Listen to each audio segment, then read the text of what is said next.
মেয়েদের পোশাকে পকেট কম থাকে কেন? তুমি হয়তো খেয়াল করেছ ছেলেদের জিন্সের পকেটে মোবাইল, মানিব্যাগ, চাবিসহ যাবতীয় প্রয়োজনীয় জিনিসপত্র অনায়াসে রাখা যায়, অথচ মেয়েদের জিন্সের প্যান্টের পকেটে মোবাইলটাই ঠিকমতো রাখা যায় না। শুধু যদি পকেটের কথা বলি তাহলে বলা যায় মেয়েদের রেডিমেড পোশাকে পকেটের চল খুব একটা দেখাই যায় না। অধিকাংশ ক্ষেত্রেই তাদের পোশাকের পকেটগুলো হয় খুব ছোট, নয়তো তা কেবলই নকশার জন্য। ছেলেদের পোশাক দেখে মনে হয় প্রয়োজনের চেয়েও অতিরিক্ত পকেট। মেয়েদেরও তো মোবাইল, মানিব্যাগ সহ নানা কিছু রাখা প্রয়োজন, তবে কেন এমন করে পোশাক বানানো হয়? এটা কি শুধু ফ্যাশনের ব্যাপার, নাকি এর পেছনে অন্য কোনো কারণ আছে? কেন মেয়েদের পোশাকে পকেট কম থাকে, এই প্রশ্নের উত্তর খুঁজতে গেলে সবার আগে মনে আসে সহজ একটি উত্তর। তা হল মেয়েরা তো হ্যান্ডব্যাগ বা পার্স ব্যবহার করে, তাই তাদের পকেটের প্রয়োজন নেই। কিন্তু বিষয়টি এত সরল নয়। এটি একটি কারণ হলেও এর পেছনে রয়েছে দীর্ঘদিনের ইতিহাস। কেন মেয়েদের পোশাকে ছেলেদের মতো পকেট থাকে না, সেই প্রশ্নের আসল উত্তর জানতে আমাদের ফিরে যেতে হবে ইতিহাসের সেই সময় যেখানে পকেটের এই বৈষম্যের জন্ম হয়েছিল। আর এই ইতিহাসের সঙ্গে পার্সের ব্যবহারেরও একটি গভীর সম্পর্ক আছে। আজ আমরা পোশাকে যে পকেট দেখি, এর জন্ম হয়েছিল অনেক আগে। একসময় পকেট কিন্তু পোশাকের অংশ ছিল না। মধ্যযুগে মানুষ তাদের প্রয়োজনীয় জিনিসপত্র যেমন মুদ্রা বা চাবি একটি ছোট থলেতে রাখত।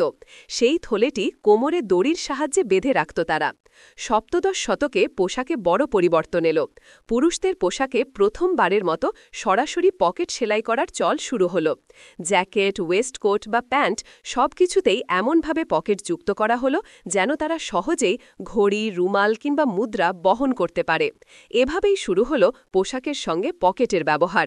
কিন্তু নারীদের ক্ষেত্রে বিষয়টি ছিল সম্পূর্ণ ভিন্ন। সেই সময় নারীরা তাদের স্কার্টের ভেতরে আলাদাভাবে একটি থলে বেঁধে রাখতেন, যা জনসমক্ষে ব্যবহার করা ছিল বেশ কঠিন। 18 শতকের শেষের দিকে ফরাসি বিপ্লবের কারণে পোশাকের জগতে বিশাল পরিবর্তন আসে।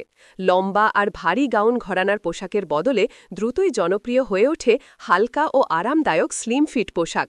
নারীদের পোশাক 2-3 স্তর থেকে এক স্তরে নেমে আসায় স্কার্টের ভেতর থলে বেঁধে রাখাটা কঠিন হয়ে পড়ল। ঠিক এই সময়েই প্রয়োজনীয় জিনিসপত্র বহন করার জন্য প্রচলন শুরু হয় হাত ব্যাগের। ফরাসি বিপ্লবের যুগ শুধু রাজনীতিতেই পরিবর্তন আনেনি, পোশাকের জগতেও এনেছিল এক নতুন নিয়ম। এই সময়েই পকেট হয়ে উঠল ছেলেদের পোশাকের খুবই জরুরি এক অংশ। জ্যাকেট, শার্ট, প্যান্ট সবকিছুতেই দেখা গেল প্রয়োজনের চেয়েও বেশি পকেট। কিন্তু মেয়েদের পোশাকে দেখা গেল উল্টোটা।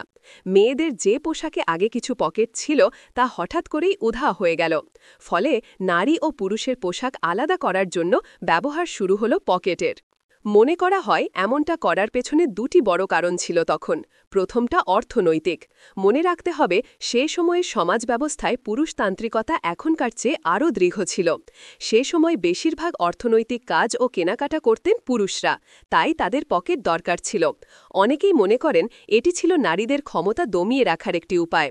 পোশাক থেকে পকেট সরিয়ে দিয়ে তাদের অর্থনৈতিকভাবে দুর্বল করে রাখা হতো, যাতে তারা পুরুষদের ওপর নির্ভরশীল থাকেন এবং স্বাধীনভাবে কোনো কাজ করতে না পারেন।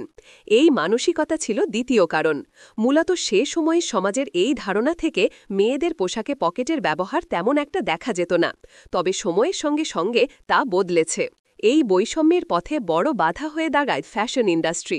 তারা বুঝতে পেরেছিল যে পকেটযুক্ত পোশাক জনপ্রিয় হলে হাত ব্যাগের চাহিদা কমে যাবে। তাই তারা এমনভাবে প্রচারণা চালালেন যে নারীদের পোশাকের সুন্দর ও সরু আকৃতি বজায় রাখতে পকেট বাদ দেওয়া জরুরি। তারা যুক্তি দিলেন পকেট থাকলে নারীদের পোশাকের সৌন্দর্য নষ্ট হবে।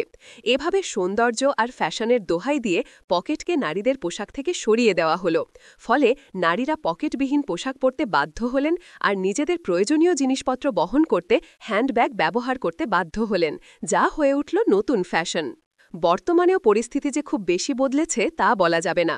যদিও নারীদের পোশাকে এখন পকেট দেখা যায়, কিন্তু সেগুলো হয় খুব ছোট, নয়তো শুধু নকশা। তবে এখন অনেক ফ্যাশন ডিজাইনার নারীদের পোশাকে পকেট নিয়ে কাজ করছেন। বর্তমানে #WeWantPockets নামের একটি হ্যাশট্যাগ সামাজিক যোগাযোগ মাধ্যমে বেশ আলোচনার জন্ম দিয়েছে। সূত্র BBC, CNN।